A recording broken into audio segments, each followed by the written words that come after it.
বিজ্ঞানের আলো, বিজ্ঞান বিজ্ঞান বিজ্ঞান বিজ্ঞান।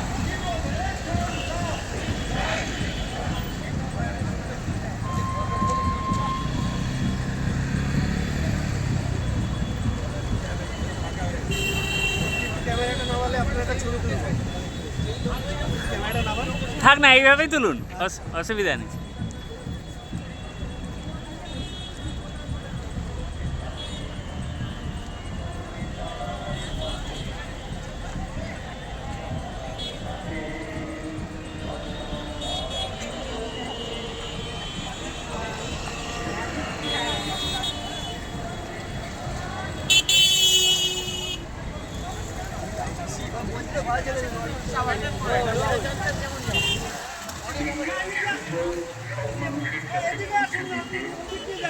বিজ্ঞান মনস্কর সমাজ গঠনের লক্ষ্যকে সামনে রেখে 1986 সালের 29শে নভেম্বর মৌলালী যুব কেন্দ্রে রাজ্যের বিজ্ঞানী ও বিজ্ঞানকর্মীরা মিলিত হয়ে গড়ে তুলেছিলেন পশ্চিমবঙ্গ বিজ্ঞান মঞ্চ।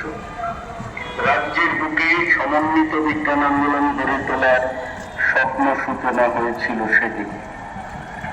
সংগঠনের 40 বছরে পা রেখেছি আমরা। বিজ্ঞান জনপ্রিয়করণের নানা কার্যসূচি পালন করে চলেছি। এই বাংলায় রাজা রামমোহন রায় থেকে শুরু করে ঈশ্বরচন্দ্র বিদ্যাসাগর, অক্ষয় কুমার দত্ত, আচার্য প্রফুল্লচন্দ্র রায়, রবীন্দ্রনাথ ঠাকুর, বিজ্ঞানী মেঘনাদ সাহা ও সত্যেন্দ্রনাথ বসু বিজ্ঞান সংস্কৃতির প্রসারে যে কাজ করে গিয়েছেন, আমরা তার উত্তরসূরি হিসেবে তাঁদের প্রদর্শিত পথেই কাজ করে চলেছি। 40 বছরে পথ চলার আমাদের সংগঠনের নেতৃত্ব হিসেবে পেয়েছি বহু গুণীজনকে, আবার কালের নিয়মে আমরা হারিয়েছি অনেককে।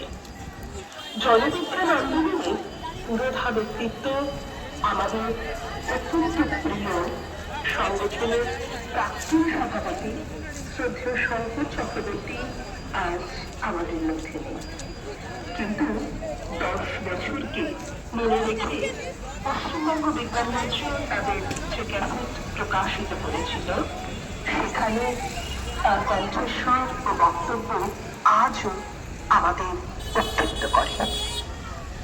পশ্চিমবঙ্গ বিজ্ঞান মঞ্চ বর্তমানে পশ্চিমবঙ্গের সর্ববৃহৎ এবং ভারতের দ্বিতীয় বৃহত্তম জনবিজ্ঞান সংগঠন। 1996 সালের 29শে নভেম্বর এই সংগঠনের 10 বছর পূর্ণ হল। বিজ্ঞান মঞ্চের এই চতুর্থ ক্যাসেটটিতে রয়েছে যুক্তিবাদী চেতনার প্রসারে